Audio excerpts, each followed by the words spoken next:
I have told a lot of people this over the years. I am not a lawyer. I have, however, spent over 30 years being told what I can and cannot do by the Baltimore City Law Department. And so I picked up some things along the way.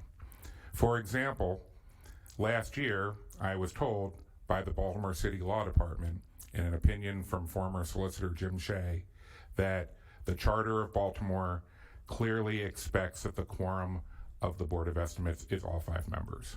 And I'm happy to produce a copy of that opinion.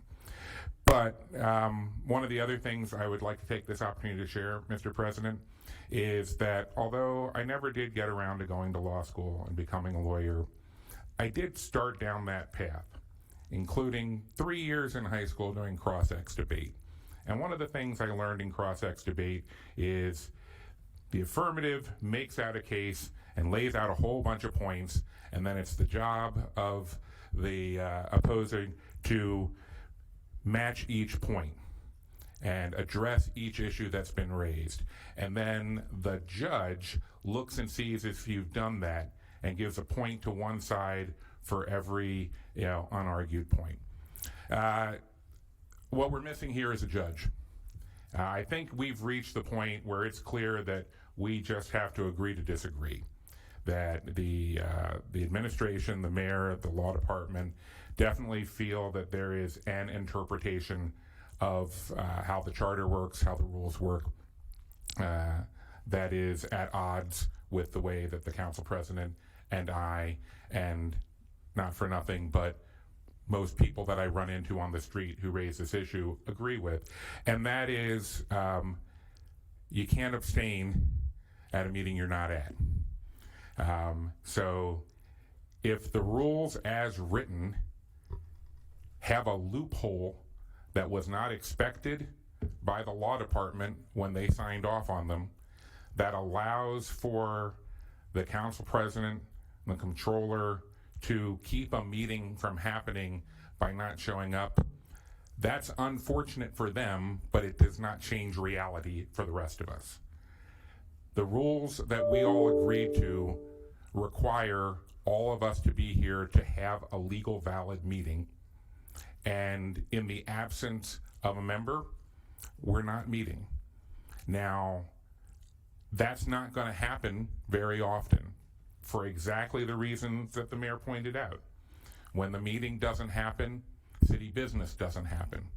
And we had a lot of items that did not move forward back on February 15th because there was no meeting. We're not going to do this all the time. But until such a day that either the mayor and city council, through charter amendment, brought before the members of the body public for Baltimore City, change the composition of the board in such a way that there is not a clear majority advantage for one of the 3 elected officials on the board.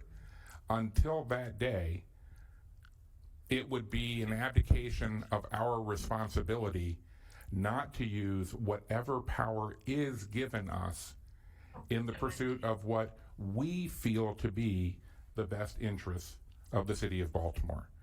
And I will say this, the mayor has made it very clear that he is acting in the best interest of the city. I do not deny the sincerity of the mayor when he says that.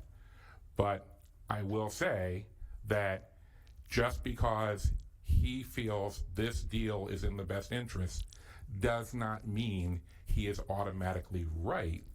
It means that's where he is on this issue.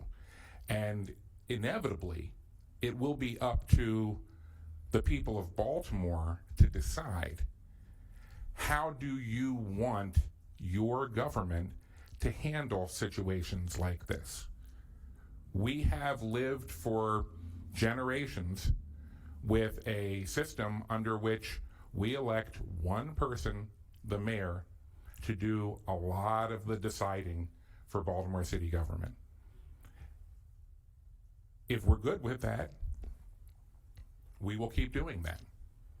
But if there are concerns that we might find ourselves in a situation such as this, where we have the mayor clearly feeling like this is the best deal for Baltimore, and no other elected official in this building, elected by the same citizens of Baltimore that elected the mayor, if nobody else agrees that we need to hurry through this deal at the same rate, the people of Baltimore need to ask themselves, is this system the one we want to continue to have?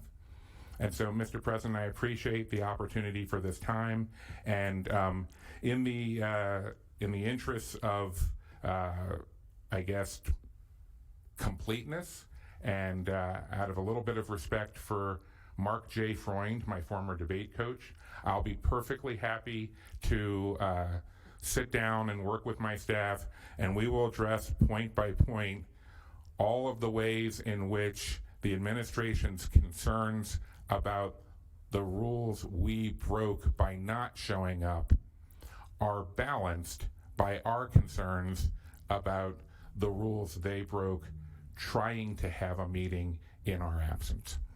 Thank you.